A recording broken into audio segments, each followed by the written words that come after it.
بسم اللہ الرحمن الرحیم۔ السلام علیکم ورحمۃ اللہ وبرکاتہ۔ امید کرتا ہوں آپ احباب خیر و عافیت سے ہوں گے، اور دعا ہے اللہ رب العزت آپ کو ہمیشہ اپنی رحمت کے سائے میں رکھے۔ پیارے دوستو، ویڈیو کا باقاعدہ آغاز کرنے سے پہلے آپ سے ایک چھوٹی سی گزارش۔ اگر آپ ہمارا چینل پہلی بار دیکھ رہے ہیں تو آپ نے ہمارا چینل سبسکرائب نہیں کیا تو ہمارا چینل ضرور سبسکرائب کر لیں، اور ساتھ میں لگے بیل آئیکن کو بھی پریس کر لیں۔ یہ حضرت انس بن مالک رضی اللہ تعالی عنہ کی دعا ہے، جو رسول اللہ صلی اللہ علیہ وسلم کے خادم خاص تھے۔ 10 سال رسول اللہ صلی اللہ علیہ وسلم کی خدمت میں رہے،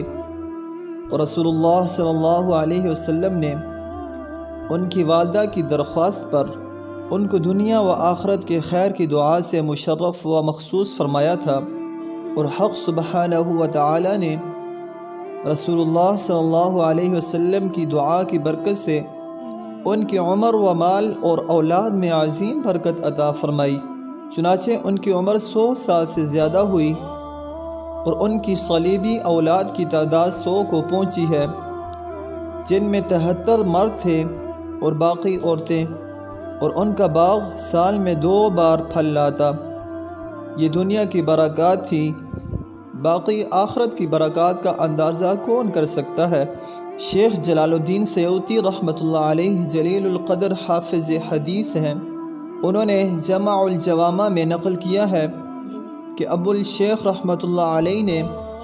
کتاب الثواب میں اور ابن عساکر نے اپنی تاریخ میں یہ واقعہ روایت کیا ہے کہ ایک دن حضرت انس رضی اللہ تعالی عنہ حجاج بن یوسف ثقفی کے پاس بیٹھے تھے۔ حجاج نے حکم دیا کہ ان کو مختلف قسم کے 400 گھوڑوں کا معائنہ کرایا جائے۔ حکم کی تعمیل کی گئی۔ حجاج نے حضرت انس رضی اللہ تعالی عنہ سے کہا، فرمائیے اپنے آقا یعنی آپ صلی اللہ علیہ وسلم کے پاس بھی اس قسم کے گھوڑے اور ناز و نعمت کا سامان کبھی آپ نے دیکھا؟ فرمایا، اللہ کی قسم، یقیناً میں نے آپ صلی اللہ علیہ وسلم کے پاس اس سے بدرجہ بہتر چیزیں دیکھی، اور میں نے آپ صلی اللہ علیہ وسلم سے سنا کہ آپ فرماتے تھے کہ جن گھوڑوں کی لوگ پرورش کرتے ہیں ان کی 3 قسمیں ہیں۔ ایک شخص گھوڑا اس نیت سے پالتا ہے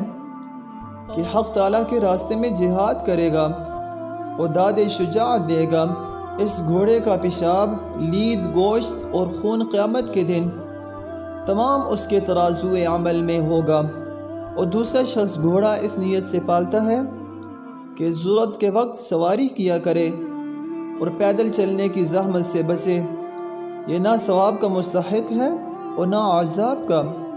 اور تیسرا وہ شخص ہے جو گھوڑے کی پرورش نام اور شہرت کے لیے کرتا ہے، تاکہ لوگ دیکھا کریں کہ فلاں شخص کے پاس اتنے اور ایسے ایسے عمدہ گھوڑے ہیں، اس کا ٹھکانہ دوزخ میں ہے، اور حجاج تیرے گھوڑے اسی قسم میں داخل ہیں۔ حجاج یہ بات سن کر بھڑک اٹھا، اور اس کے غصے کی بھٹی تیز ہو گئی، اور کہنے لگا، ہے انس، تم نے رسول اللہ صلی اللہ علیہ وسلم کی جو خدمت کی ہے، اگر اس کا لحاظ نہ ہوتا، نیز امیر المومنین عبد المالک بن مروان نے جو خط مجھے تمہاری سفارش اور رعایت کے باب میں لکھا تھا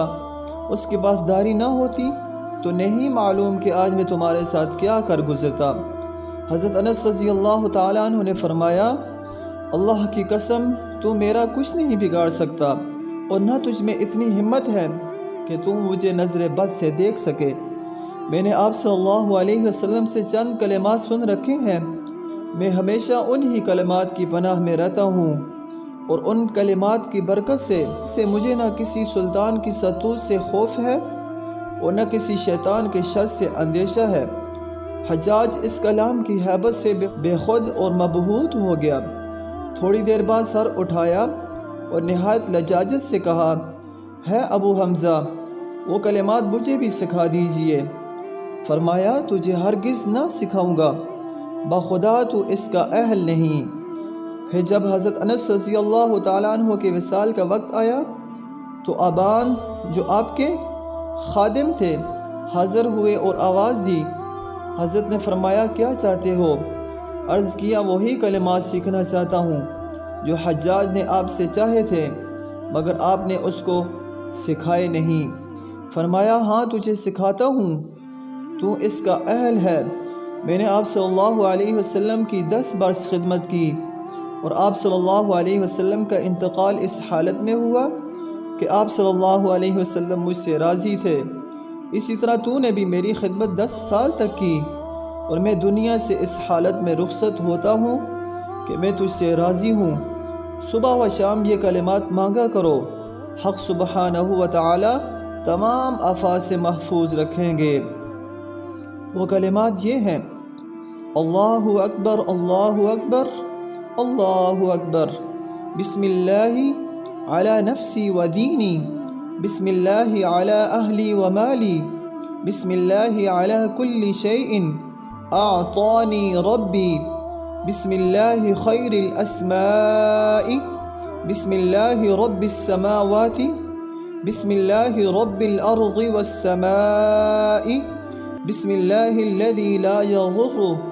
مع اسمه داء، بسم اللہ افتتحت وعلى اللہ توکلت، اللہ ربی لا اشرک به شیئا، اسألک اللہم بخیرک من خیرک الذی لا يعطیہ غیرک عز جارک وجل ثناؤک ولا الہ الا انت، اجعلنی فی عیادک وجوارک من کل سوء ومن الشیطان الرجیم، اللہم انی استجیرک من جمیع کل شیء خلقت واحترس بک منہن واقدم بین یدی، بسم اللہ الرحمن الرحیم، قل هو اللہ احد اللہ الصمد لم یلد ولم یولد ولم یکن له کفوا احد، عن امامی ومن خلفی وعن یمینی وعن شمالی ومن فوقی وتحتی۔ ترجمہ: اللہ کی ذات سب سے بڑی ہے، اللہ کی ذات سب سے بڑی ہے، اللہ کی ذات سب سے بڑی ہے۔ اللہ تعالیٰ کے نام کی برکت میری جان پر اور میرے دین پر، اللہ تعالیٰ کے نام کی برکت میرے گھر والوں پر اور میرے مال پر، اللہ کے نام کی برکت ہر اس چیز پر جو میرے پروردگار نے مجھ کو عطا کی، اللہ تعالیٰ کے نام سے جو سب ناموں سے بہتر ہے، اللہ تعالیٰ کے نام سے جو رب ہے زمین و آسمان کا، اللہ تعالیٰ کے نام سے جس کی برکت سے کوئی بیماری نقصان نہیں پہنچا سکتی، اللہ تعالیٰ ہی کے نام کی برکت سے میں نے شروع کیا اور اللہ تعالیٰ ہی کی ذات پر میں نے بھروسہ کیا، اللہ ہی اللہ میرا پروردگار ہے، میں کسی کو اس کا شریک نہیں ٹھہراتا، ہے اللہ میں تیرے خیر کے وسیلے سے تجھ سے مانگتا ہوں وہ بھلائی جو تیرے سوا اور کوئی نہیں دے سکتا، تیری پناہ عزت والی ہے، تیری ثنا بڑی ہے اور معبود نہیں کوئی سوائے تیرے، مجھ کو اپنی پناہ میں لے لے ہر برائی سے اور شیطان مردود سے، ہے اللہ میں تیری پناہ لیتا ہوں ہر اس مخلوق سے جو تو نے بنائی اور تیری حفاظت مانگتا ہوں ان سب سے، اور اپنے آگے رکھتا ہوں، اپنے لیے ڈھال بناتا ہوں اس صورت کو جس کا ترجمہ یہ ہے، آپ کہہ دیجئے کہ وہ اللہ ایک ہی ہے، اللہ بے نیاز ہے، اس کی اولاد نہیں اور نہ وہ کسی کی اولاد ہے اور نہ کوئی اس کے برابر کا ہے، اپنے سامنے سے پیچھے سے دائیں سے بائیں سے اوپر سے نیچے سے۔ امید کرتا ہوں آپ کو آج کی ویڈیو پسند آئی ہوگی، اگلی ویڈیو میں پھر حاضر ہوں گا، اپنا ڈھیر سارا خیال رکھیے گا، اللہ نگہبان، السلام علیکم ورحمۃ اللہ وبرکاتہ۔